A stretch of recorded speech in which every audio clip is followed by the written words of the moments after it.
Master.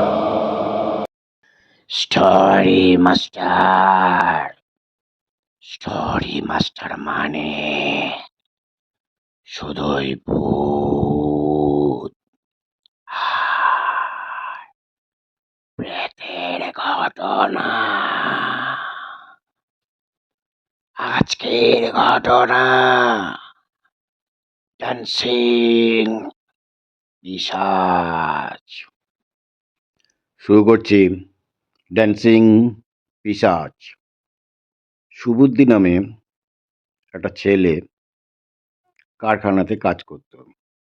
সে কারখানা থেকে প্রায় সন্ধ্যের পরে পরে সে বাড়ির পথ ধরত। কারখানা থেকে তার বাড়ি যাওয়ার রাস্তাটা ছিল বেশ নির্জন, বসতি ছিল সেই রাস্তার উপরে খুব কম। রাস্তার আশেপাশে বসতি ছিল কিন্তু খুব কম, মাঝে মাঝে হঠাৎ হঠাৎ বাড়ি পড়তো। দুই একটা হয়তো চায়ের দোকান ছিল, ব্যাস, এর বেশি সেরকম কিছু না। ঘন বসতি সেই রাস্তাটার উপরে ছিল না। একদিন অন্যান্য দিনের মতন সুবুদ্ধি সে কারখানায় একটু ওভারটাইম করে বাড়ি ফিরছিল। তার ওভারটাইম ছিল, এমনিতেই দেরি হয়ে গেছিল। এবার সে তার মোটর সাইকেলটি নিয়ে কারখানার থেকে বেরিয়ে পড়ল বাড়ির উদ্দেশ্যে।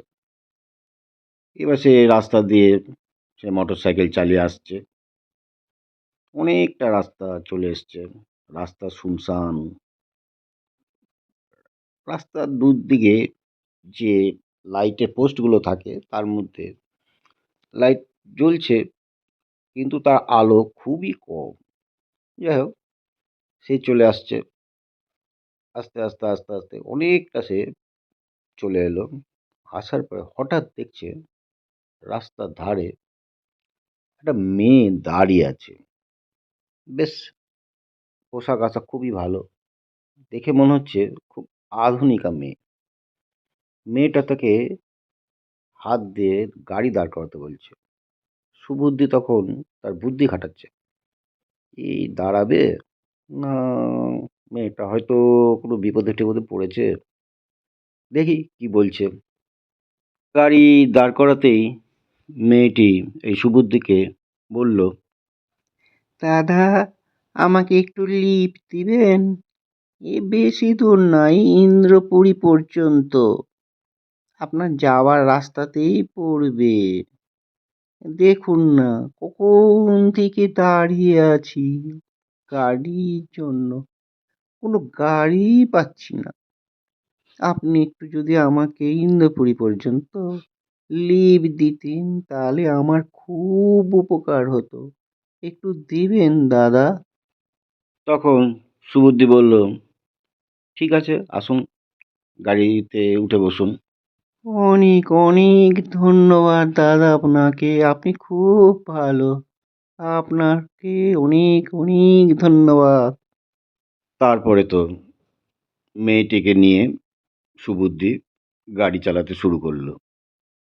কিন্তু সুবুদ্ধি একটা জিনিস সে অনুভব করলো, গাড়ির উপর কেউ চাপলে গাড়ির তো ওজন একটু বেড়ে যাবে, গাড়িটা একটু ভারী হবে। কিন্তু এক্ষেত্রে গাড়ির কোনো ওজনই বাড়লো না। যাকে সুবুদ্ধি আর ওই নিয়ে আর কোনো বুদ্ধি খাটালো না। সে আস্তে আস্তে এগিয়ে চলল। রাস্তা নির্জন এবং অন্ধকার, এদিকে আবার লাইট নেই। অনেকক্ষণ যাচ্ছে, কিন্তু যেতে যেতে সে দেখছে উল্টো দিক থেকে যেসব গাড়িগুলো আসছে, সে গাড়িগুলোর থেকে ড্রাইভার তাকে কিছু ইঙ্গিত করছে। সুবুদ্ধি বুদ্ধি খাটিয়েও কিছু বুঝতে পারছিল না। হঠাৎ দেখছে তার সামনে একটা ৪ চাকা গাড়ি হ্যাস করে একবার ব্রেক করে দাঁড়িয়ে পড়ল। তো সুবুদ্ধি কি করবে? সেও আর কোনো বুদ্ধি আর খাটাতে পারলো না, সেও ব্রেক করে দাঁড়িয়েছে। তখন দেখছে সেটা ছিল একটা ম্যাটাডোর ভ্যান। সেই ভ্যানের উপরে প্রায় ১৫-২০ জন ছেলে ছিল। তারা গাড়ি থেকে হড়হড় করে নেমে গেল। নেমে বলছে, এই কি ব্যাপার, হ্যাঁ, এই সিনেমা করার কি আর জায়গা নাই? এই রাতের অন্ধকারে, হ্যাঁ, রাত্রেবেলায় গাড়ি চালিয়ে, হ্যাঁ, ঘাড়ের উপরে একটি মেয়েকে নিয়ে ঘুরে বেড়াচ্ছ। ব্যাপার কি তোমার? হ্যাঁ, কোথা থেকে আসছো? কোথায় যাবে? সুবুদ্ধি তো অবাক। এ আবার কি বলছে? বলছি, কি ঘাড়ের উপর মেয়েকে নিয়ে যাচ্ছি? বলছি, মেয়েকে নিয়ে যাচ্ছে মানে? দেখতে পাচ্ছ না ঘাড়ের উপরে তোমার মেয়েটা ওই যে গিটার নিয়ে গান করছে? তখন সুবুদ্ধি পেছনের দিকে তাকিয়েছে, গাড়ির পেছনে সিটের দিকে, দেখছে না কেউ নাই। হাত দিয়ে মাথার উপরে হাত দিয়েছে, দেখছেন না? মাথাতেই গিয়ে হাতটা লাগলো, সে কারণ তো কাউকে দেখতে পাচ্ছে না। সুবুদ্ধি যখন মাথায় হাত দিয়েছে, হাত দেওয়ার পরেই দেখছে ওই যে 15-16 জন ছেলে ছিল, তারা হঠাৎ ভয় পেয়ে গেছে। হ্যাঁ, হাত দেওয়া দেখে, মাথায় হাত দেওয়া দেখে ছেলেগুলো ভয় পেয়ে গেছে। মানে যা বাবা, কি হলো? লোকটা মাথায় হাত দিল, কিন্তু হাতটা মেয়েটার গায়েই লাগলো না। পুরো মনে হলো এসে সোজা এসে মাথার উপর পড়ে গেল, মেয়েটার গায়ে হাতটা ঠেকলোই না। এই দেখে ওদের হয়ে গেছে। তখন ছেলেগুলো বলছে, আরে আপনি কাকে চাপিয়েছেন গাড়িতে? বলছি, কেন? আরে সর্বনাশ! তখন সেই দলের মধ্যে একজন তান্ত্রিক ওঝা ছিল, সে ব্যাপারটা বুঝে নিয়েছেন। সে বলছেন, না না না না, এটা তো যিশু মেয়ে না, আপনি কাকে চাপিয়েছেন? তখন তান্ত্রিক বলছে, এই তুই কে, ঠিক করে বল। তখন সেই পিশাচ বলল,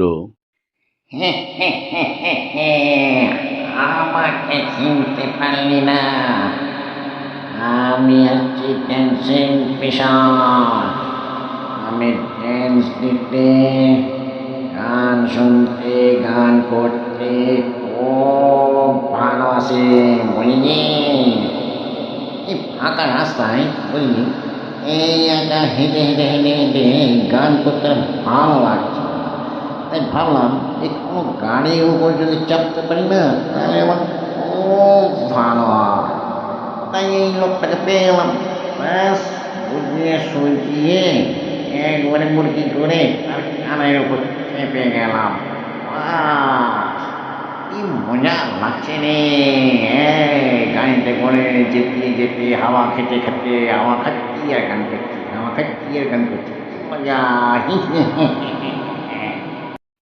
তান্ত্রিক তখন বলছে, এই শিগগিরি এর কাঁধ থেকে নাম, এর ঘাট থেকে নেমে যা, নেমে যা, না হলে এই দেখ আমার মন্ত্রপুত জল তোর গায়ে ছিটালাম। বলে সে একটা জল হাতে করে নিয়ে একবারে পিশাচের গায়ে ছুঁড়ে মারলো। বাস, মারার সাথে সাথেই পিশাচ তো সেই গায়ে জ্বালা ধরে গেল। সে তখন ওরে বাবারে বাবারে বাবারে বাবারে, আমি আর ঘাট থেকে নেমে যাই রে! ওরে বাবারে বাবারে বাবারে বাবারে, আমি আর এখানে থাকবো না। এই বলে সে সুবুদ্ধির ঘাড়ের উপর থেকে হঠাৎ করে হাওয়াতে মিলিয়ে গেল। তখন সুবুদ্ধি সেই গাড়ির উপরে পড়ে গেল। তারপর তো তাকে ধরাধরি করে হসপিটালে নিয়ে এলো। হসপিটালে সে বেডে শুয়েছিল, হঠাৎ তার জ্ঞান ফিরল। জ্ঞান ফিরে বলছে, আরে আমি কোথায়, এখানে কেন? বলছে, আপনি হসপিটালে আছেন, আমরা আপনাকে হসপিটালে নিয়ে এসেছি।